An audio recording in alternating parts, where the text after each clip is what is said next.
Yuhan. Kung ang teknolohiyang ito mapunta sa kanila, magiging instrumento lang ito para kumita. Kahit maubos ang pera ng karaniwang tao, hindi pa rin nila magagamit.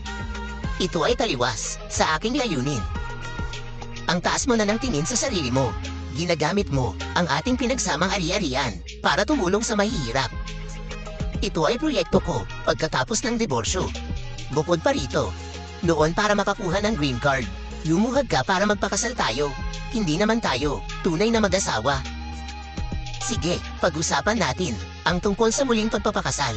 Bago mamatay ang propesor sa kanyang hospital bed, nangako ka, pagkalipas ng 3 taon, kung wala pa pang asawa, pag-iisipan mong magpakasal ulit sa akin. Hindi mo naman siguro niloloko ang patay. Ako.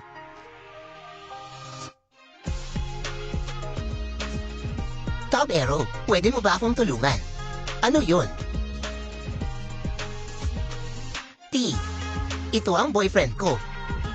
Hindi ako single, kaya hindi ko sinira ang pangako. Ate, bakit siya pa? Bakit itong cutie na? Top Arrow. Leo G. Yuan. Matagal na tayong walang kinalaman sa isa't isa. Ngayon umalis ka na agad. Suchig. Talagang desperada ka na. Pati itong mababang uri pinapatulan mo. Ang panlasa mo, lalo nang humihina. Naku. Dating asawa, napakasama ng bibig mo.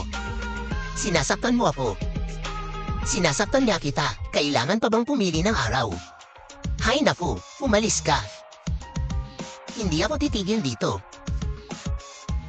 Walang hiya. Ate, huwag ka nang magalit, pero curious ako. Yung super stem cell technology, ano ba talaga yon? Sabi ni Leo G. Yuan, may gustong bumili ng 10 bilyon dolyar pa.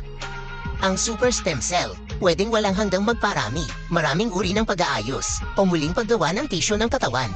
Sa teorya, pwedeng gamutin ang lahat ng mga sakit sa mundo.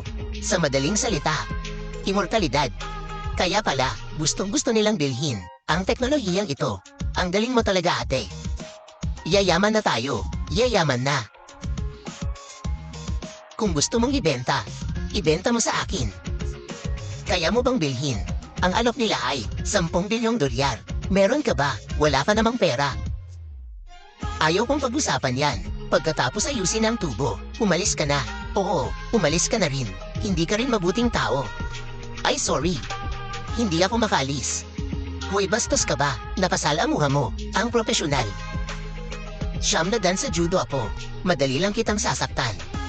Sige. Tingnan mo. Panginoon na may-ari. Umupo ka. Paumanhin talaga. Hindi ko alam na kayo pala. Mali ako. Masihihin ko ang balikat nyo. Mas malakas. Oo, sige. Sige na. Ayusin niyo na mga gamit nyo. At umalis na kayo. Ay pasensya na, hindi ko pa nasasabi. Ngayong bumalik ako, itong bahay, ako na ang titira. Hindi ko na ipapaupa. Naku, Panginoon na may-ari, pakiusap naman po. Hindi niyo naman siguro hahayaan kaming mga mahihinang babae na magpalipat-lipat sa kalye. Mahihinang babae na 9 na dan sa judo. Malditong lalaki. Tumira tayo. Kasama magluluto at maglilinis, pati maglalaba. Ayaw kong maglaba ng damit mo. Mabahong lalaki ka. Sige. Ate. Pagod na ako, matutulog na muna ako. Mas komportable pa rin dito. Noong nakaraang inuman na dala ko, ngayong nasa sariling kwarto ako, walang mangyayaring masama.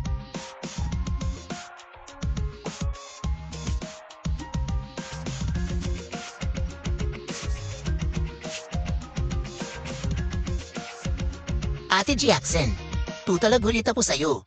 Ate Jackson, sasabihin ko sa'yo. Ngayon, nahanap ko na ang aking prinsipe. Ay, nakatihaya ka ba? Tumaba ka ng gusto. Kailangan mo na mag-diet. Tulog ka na ba? Matutulog na rin ako. Bakit hindi ka nakatulog kagabi? Natatakot ako baka itong cutie pumasok sa kwarto mo sa gabi. Nagbantay ako buong gabi. Sobrang pag-aalala mo. Para sa akin hindi ganon si Xiao Tians. May prinsipyo siya. Hindi siya ganun na tao. Ate, nagustuhan mo ba siya? Gusto mo bang maging totoo? At maging boyfriend mo talaga? Walang magandang lumalabas sa bibig mo. Hindi ba natatakot ka sa kanya? Ang nipis ng suot mo. Manipis ba? Kung hindi siya nagpilit tumira dito. Kung pwede lang hubad na po. Lalo nang uminit ang panahon. Magpalit ka na. Sige, sige. Ay oo nga pala ate. Hindi umuwi si Yui kagabi. Dumaan ako sa kwarto niya. Wala siya doon.